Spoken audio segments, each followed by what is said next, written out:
5 erros que você comete na hora de planejar os seus objetivos e como sair desse ciclo que só te frustra e acaba com a sua autoconfiança. Eu sou a Raíssa, mentora de desenvolvimento pessoal e especialista em neurociência e psicologia aplicada, e sei o quanto que esse tema de planejamento parece simples, mas muitas vezes é o que mais nos frustra na busca de concretizar as mudanças que a gente quer concretizar na nossa vida. Eu sei que muitas vezes não é falta de planejamento, porque a gente, inclusive, gosta muito de planejar.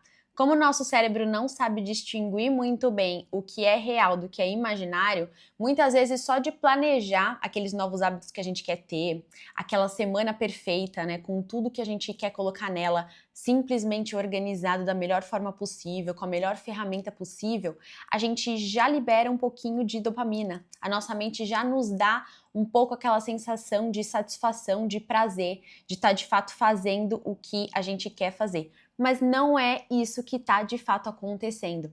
Eu vejo muitas pessoas planejando demais.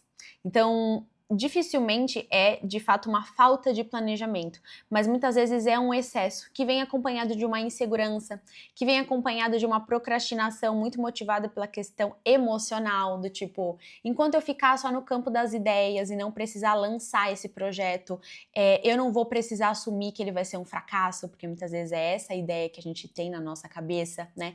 E aí a gente gasta muito tempo no planejamento por causa dessas duas razões, porque a gente já tá ali liberando uma sensação de satisfação por estar achando que está se movimentando, então é uma ilusão que de fato acontece, mas também porque enquanto a gente está planejando, a gente está se distraindo, a gente está se enganando, a gente está falando para nós mesmas que estamos fazendo alguma coisa, quando de fato a gente não está ainda fazendo. E eu sei que romper essa barreira do planejamento para a execução é muitas vezes frustrante, porque aí você começa, não tem paciência para sustentar os resultados ou não tem clareza do porquê planejou as coisas da forma como planejou e vive frustrada durante o processo. Mas será que o problema está realmente em você ou na sua forma de planejar? É sobre isso que a gente vai falar hoje, porque eu, atendendo muitas mulheres que têm às vezes essa síndrome da impostora exacerbada, que tem essa insegurança, consegui mapear quais são os principais erros que a gente comete na hora de planejar. Primeiro erro muito clássico: copiar a rotina de outra pessoa. Então você organiza a sua semana com base num compilado de hábitos aleatórios que você viu pessoas que você segue nas redes sociais fazendo. Então a sua vida vira um recorte daquilo que você vê um pouquinho em cada perfil que você segue, se inspira, se compara. E aí a gente não para nessas horas para pensar: para onde essa pessoa que eu tô copiando tá indo? Qual que é o objetivo que ela tem? O que que ela almeja conquistar na vida? Será que o que ela almeja conquistar é o mesmo que eu almejo conquistar? Será que o que é sucesso para ela é o que é sucesso para mim? Então, a gente gasta muito tempo olhando para fora e tem muito pouco contato com nós mesmas. Muitas vezes a gente sabe muito mais, ou acha que sabe, da rotina dos outros, porque a gente acompanha muito mais o que as outras pessoas estão fazendo do que aquilo que a gente gostaria de fazer, do que qual que é o nosso modo de funcionamento, do que o que a gente de fato tem como prioridade na vida, o que de fato é importante para nós. Então, o autoconhecimento vai ser fundamental aqui, mas principalmente acompanhado de colocar as influências que estão no mundo externo um pouquinho no mudo. Parar de olhar um pouco para o outro e começar a olhar para você mesma, porque senão você pode até conseguir seguir certinho a rotina de outra pessoa, mas você vai chegar lá no resultado que ela teve e vai falar: legal, mas não é o meu. Legal, mas não me preenche. Legal, mas não me realiza. Eu tenho certeza que em algum nível isso já aconteceu com você. De almejar o caminho profissional, de almejar ter um relacionamento como que a pessoa que você segue tem ou que você acha que ela tem. E quando de fato você conquistou essas coisas, você preencheu esses pré-requisitos, você vê que não era exatamente aquilo que você queria, não é aquilo que te preenche. Então a gente precisa ter muito cuidado com isso, a gente precisa começar a se ouvir mais. A gente precisa começar a estar mais em contato com nós mesmas, se ouvindo, escrevendo, fazendo terapia, buscando esse autoconhecimento para traçar o nosso caminho. Porque aquilo que é equilíbrio para uma pessoa não é o mesmo que aquilo que é equilíbrio para outra pessoa. Aquilo que é sucesso para uma pessoa não é o mesmo sucesso que outra pessoa almeja. Então, agir com base na régua da outra pessoa, nunca vai te trazer a realização que você acha que vai te trazer. Segundo erro, subestimar pequenas mudanças.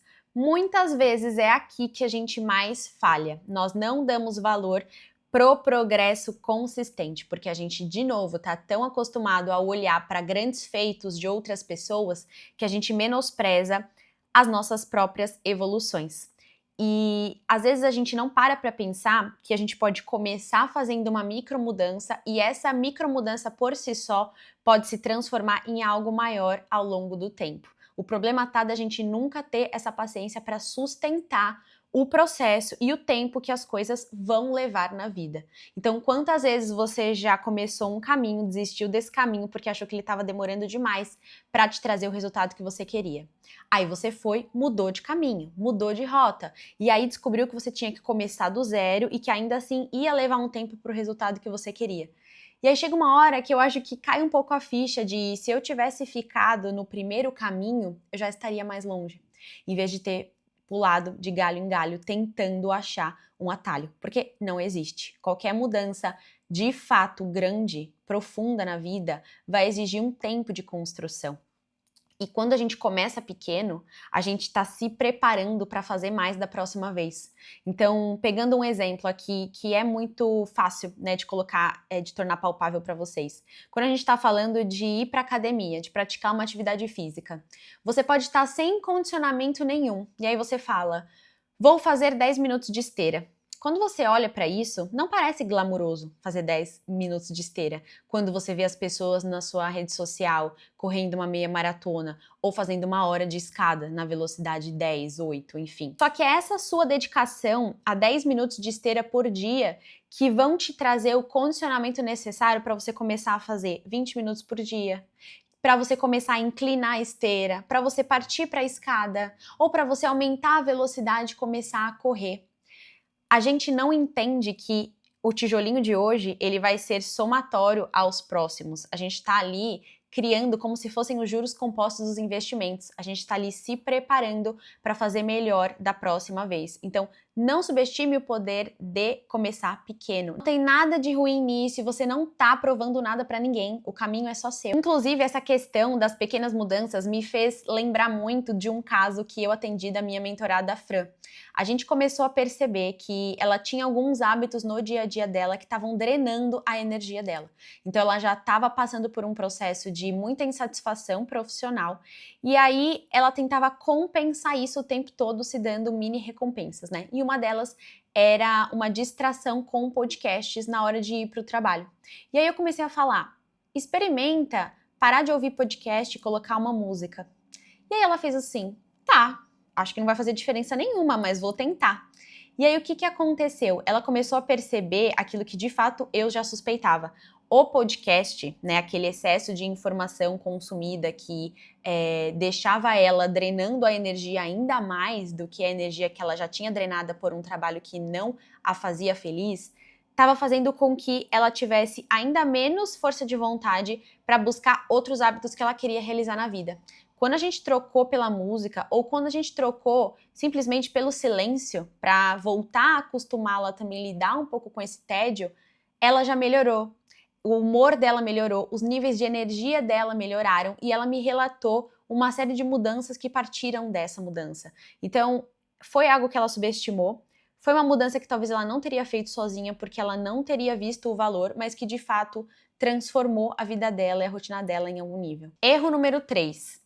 Se preocupar mais com ferramentas do que com o propósito da mudança. Eu sei que a gente ama um planner físico novo, eu sei que a gente ama um bloquinho de notas, eu sei que a gente ama organizar o nosso Notion da melhor forma possível, eu sei que a gente ama arrumar o nosso Google Agenda com várias cores nos compromissos, inclusive eu faço isso e é uma estratégia interessante, mas não tem como a gente falar de planejamento indo direto para a parte da ferramenta. A ferramenta tanto faz. O que é importante é você ter clareza. Você precisa ter clareza da onde você tá e da onde você quer chegar. Só assim o planejamento vai fazer sentido. Então não se distraia com o que é supérfluo. Pense primeiro no propósito da mudança.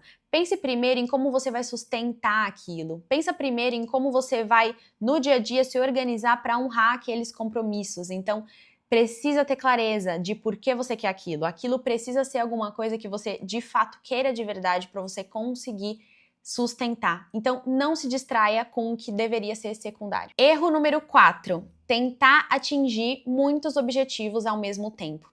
Não tem como falar desse tema sem lembrar de uma das páginas iniciais do livro Essencialismo, que mostra na prática o quanto a gente não consegue avançar quando está focado em múltiplas metas ao mesmo tempo, quando está querendo equilibrar 10 pratinhos diferentes na vida. A gente precisa ter prioridades, porque quando a gente está tentando avançar um pouquinho em cada caminho, esse resultado não vem de uma forma significativa. E o que pode ser mais motivador do que o resultado?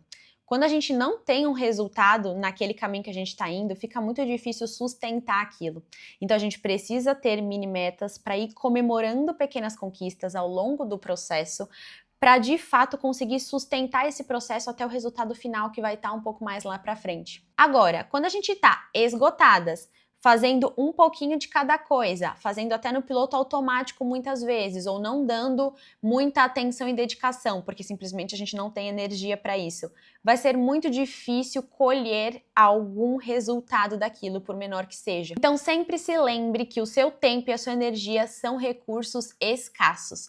Pare de desperdiçar fazendo pouco de muita coisa e foque em prioridades. Você não precisa conquistar tudo de uma vez.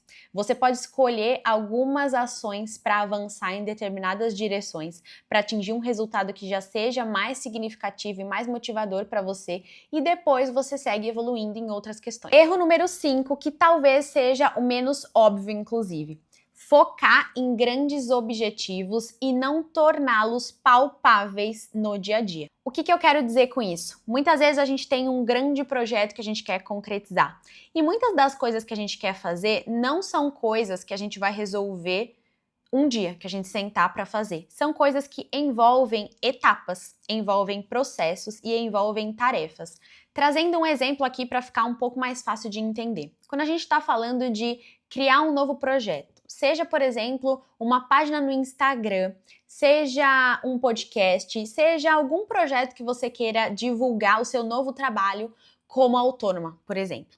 Isso envolve várias tarefas. Envolve, por exemplo, você pensar no seu público-alvo, envolve você pensar nas ferramentas que você vai precisar ter, envolve muitas vezes estudar uma habilidade que às vezes você não tem e que esse novo projeto vai requerer, envolve você pensar na sua identidade visual, envolve você produzir conteúdo, envolve uma série de tarefas que, se você não lista, fica muito difícil tornar palpável. Então, se você pega assim, quero criar um podcast e fica com isso na cabeça, qual que é a chance de fato você fazer o que precisa ser feito para chegar nesse podcast pronto?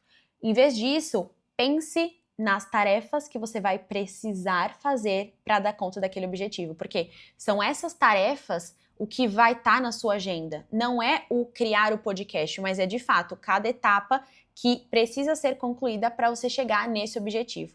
Muitas vezes é aqui que a gente falha, porque a gente não consegue calcular quanto tempo cada tarefa vai levar para colocar na nossa agenda. A gente não consegue destrinchar no dia a dia. E isso faz parte também da gente estar tão viciado em olhar para o resultado final que a gente não tem muita familiaridade com essa etapa do o que precisa ser feito no nível mais micro para chegar lá. Foi pensando em tudo isso que eu criei o Gestão de Vida, que é o meu treinamento focado em autoconhecimento, clareza de prioridades e organização de agenda para você conseguir sustentar esse processo no seu dia a dia com muito mais clareza e assertividade.